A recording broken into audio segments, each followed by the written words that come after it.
Ang pamagat ng kwentong ito ay solo max level newbie pero bago magsimula ang kwento kung di pa kayo nakasubscribe baka naman. Nagsimula ang kwento si Jin Hyuk Kang ang ating pangunahing bida na naglalaro ng isang basurang computer game na hindi lang masaya o hindi balanse may subpar na pangangasiwa o may walang katotohanan na kahirapan. Ang praktikal at makatotohanan na laro ay nandito na sa Tower of Trials. Nang ilabas ang laro, ang mga Korean gamers na ang libangan ay lupigin ang laro bago pa man inaasahan ng mga developer na makuha nila ito. Nagpatuloy ito sa loob ng 365 araw sa isang taon nang hindi kumakain o natutulog. Ngunit lumipas ang 3 taon, napagtanto ng mga tao na ang larong Tower of Trials ay hindi natatalo. Ang Gate Guardian ay halos hindi magagapi, ang temperatura ng Arctics ay 60 degrees C, na pumapatay sa lahat sa loob ng isang oras, isang labyrinth na lampas sa 10,000 kilometro ang laki ang larong ito ay hindi inilaan para sa kasiyahan.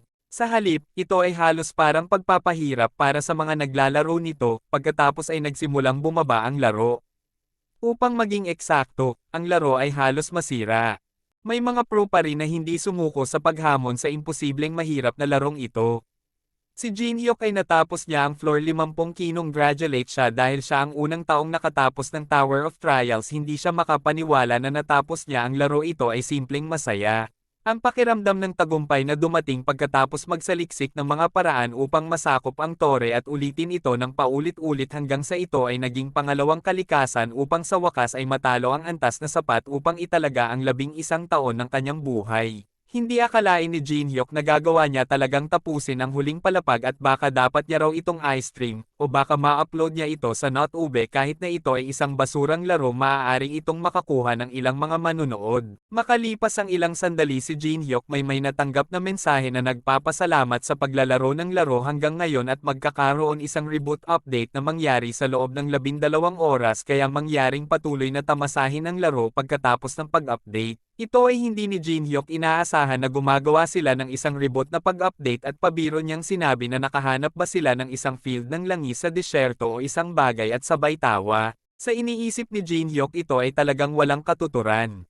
Ang larong ito ay hindi dapat kumikita para sa kanila marahil ay may sariling mga iniisip tungkol sa paggawa ng isang bagay na tulad nito kahit na ang larong ito ay nagkakaroon ng reboot update at wala na sinyang balak na laruin ang larong ito. Pagkatapos niya maglaro siya ay plano ng huminto sa kanyang trabaho bilang isang streamer at isang NotUber na ipinagpatuloy na lang niya hanggang ngayon bagamat wala siyang pamilyang dapat suportahan siya 27 taong gulang na hindi niya kayang ipagpatuloy ang pamumuhay sa kita na $500 bawat buwan. Tumayo na si Jin Hyuk sa kanyang upuan at dapat niyang sabihin sa may-ari ng gym na hindi siya makakapag-ehersisyo ng ilang sandali.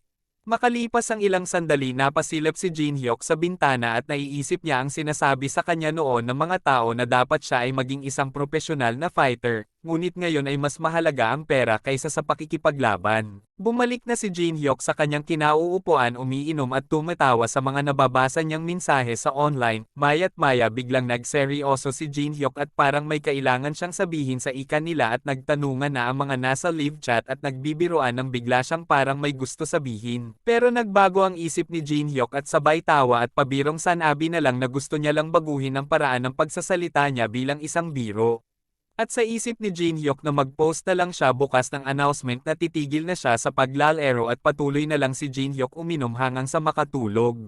Pagkalipas ng ilang oras na pagkakatulog si Jin Hyuk ay nagising masakit ang kanyang ulo at iniisip na dapat niya sigurong i-upload ang kayang Tower of Trials na clear video.